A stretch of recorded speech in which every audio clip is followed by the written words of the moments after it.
Ukrainian President Volodymyr Zelensky continues to rally support for NATO membership ahead of this weekend's Vilnius summit. NATO Secretary-General says that Sweden's membership bid is within reach after being blocked by Turkey for nearly a year.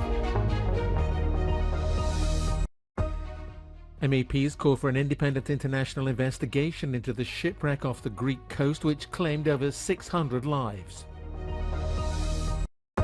Elections in Spain raise concerns over how the country will handle its presidency of the Council of the EU. Tadej Pogacar claims a 10th career stage win in the Tour de France, forcing rival Jonas Vingegaard into second place.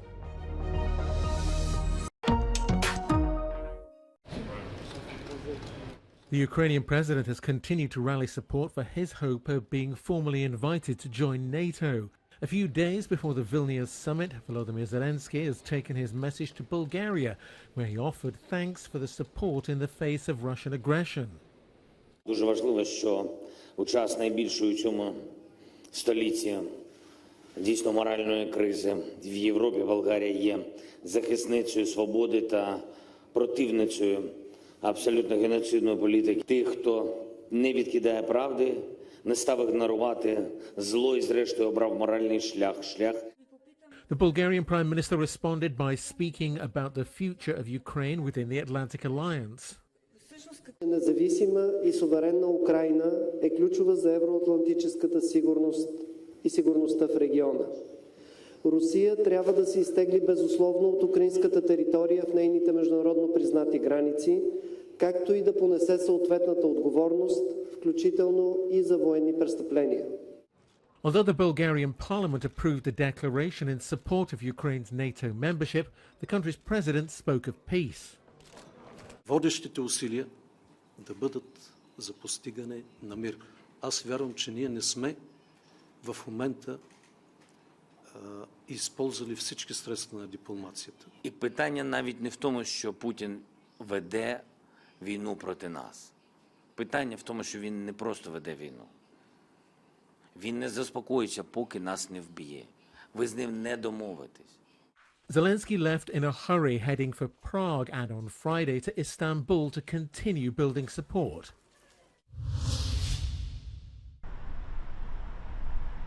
An agreement on the ratification of Sweden's NATO membership is within reach.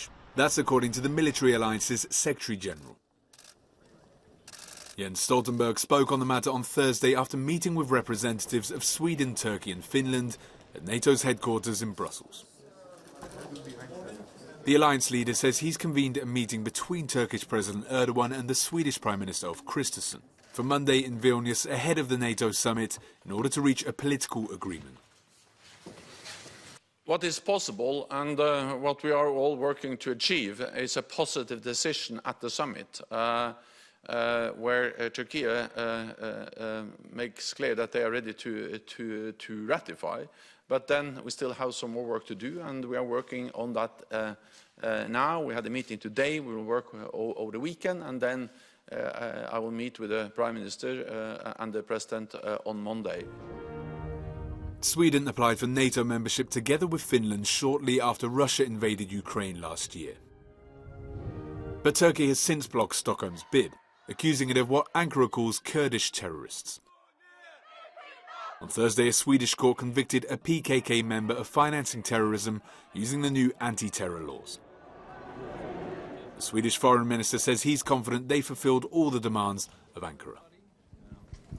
Well, I don't want to go into details, since after all this was a closed meeting and we don't want to interfere with the ongoing discussions. But again, I would like to reiterate that we believe from our point that we have fulfilled all our commitments. The Secretary General, Jens Stoltenberg, said as much as his press conference. Now we are working towards the meeting at the beginning of the summit in Vilnius next week. Once an agreement is reached, the Turkish parliament still needs to formally ratify Sweden's NATO membership. So far, Hungary is the only country to have refused to go through with it, but Budapest says it will not block the bid.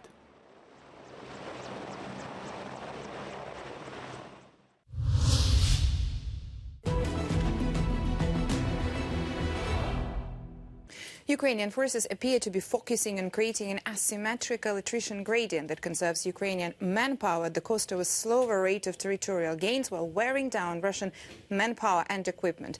This is the latest assessment by the Institute for the Study of War. The US-based think tank says the current pace of Ukrainian operations is not indicative of a stalemate or evidence that Ukraine cannot retake large areas. Let's take a closer look at the map. Ukrainian forces have liberated territory in multiple areas of the front since the start of the counteroffensive in early June. Now, Ukraine's Deputy Defense Minister Hanna Maliar reported that Ukrainian forces have liberated the total of 37.4 square kilometers on eastern and southern fronts in the past week. Now, the Institute for the Study of War says that the geolocated footage from the 5th of July shows that Ukrainian forces have advanced southwest of Berhivka, about 6 kilometers northwest of Bakhmut in this area, also west of Yagidne, which is about 2 kilometers north of Bakhmut, and also in the southwest of Bakhmut in this direction. Now, Russian news bloggers reported that Ukrainian forces liberated an important height near Klishivka. You could see it right here, which is 7 kilometers southwest of Bakhmut, but have not liberated the settlement itself.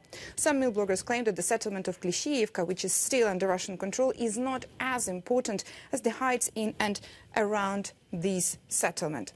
The Institute for the Study of War says the current Ukrainian counteroffensive is less dramatic and rapid than the one that liberated much of the region of Kharkiv, more successful than the failed Russian winter offensive, and generally most like the slower but ultimately successful Kherson counteroffensive in its pace and initial progress.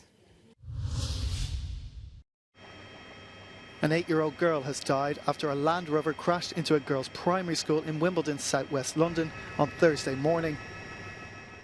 16 others were injured.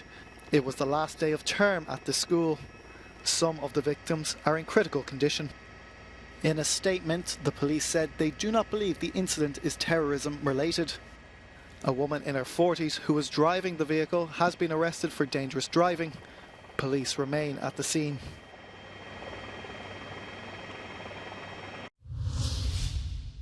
MEPs have met in Brussels for a session of the European Parliament's Justice Committee to analyse the recent shipwrecks of migrants off the Greek coast. They've called for an independent international investigation into the role played by the Greek Coast Guard and Frontex in a tragedy that, according to the European Commissioner for Home Affairs, could have claimed more than 600 lives. What it seems to be, like there were smugglers from Egypt, leaving from Egypt with an empty vessel, fishing vessel, this one, to the eastern part of Libya, where they picked up maybe 750 migrants. 100 migrants survived the shipwreck on the 14th of June, from which only 82 bodies have been recovered. Greece is investigating 9 detainees as alleged smugglers and also the role played by the Coast Guard, which has been accused of not wanting to save them. MEPs are calling for a wider and independent investigation. In just over 2 weeks, Spain will vote in snap elections that could disrupt its presidency of the Council of the EU, which began at the start of the month. The polls show a possible change in government, with power falling into the hands of the right-wing People's Party that could see it partner with the far-right Vox. But this isn't causing the President of the European Commission, Ursula von der Leyen, to lose faith. Whatever the results of the elections are, I trust that the Spanish government and the institutions will be able to deliver an effective presidency, and I have full confidence in Spain's deep European spirit. The summer holidays and process of government formation, which could take months or even lead to new elections, risk drawing Spain's attention away from Brussels, watering down any plans the country had for its presidency. The semester, which always lasts for 6 months, is the last complete one before the European elections in June 2024 and includes many legislative files that are close to completion.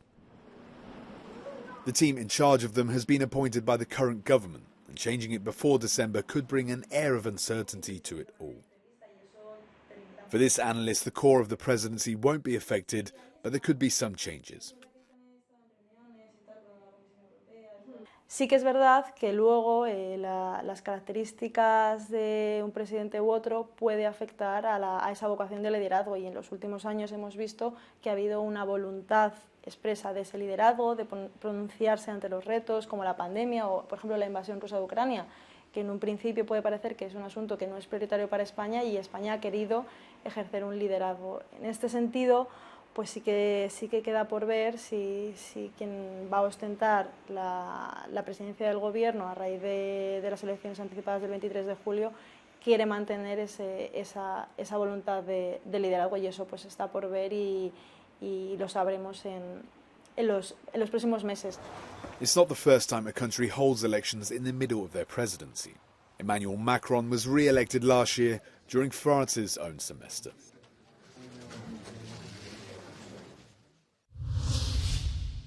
Two-time Tour de France champion Tadej Pogačar claimed a 10th career stage win at cycling's biggest race on Thursday after launching a stunning counter-attack and dropping defending champion Jonas Vingegaard in the finale. A day after losing more than a minute to Vingegaard in the first Pyrenean stage, Pogačar showed he was not ready to give up and revived the suspense, finishing 24 seconds ahead of his rival.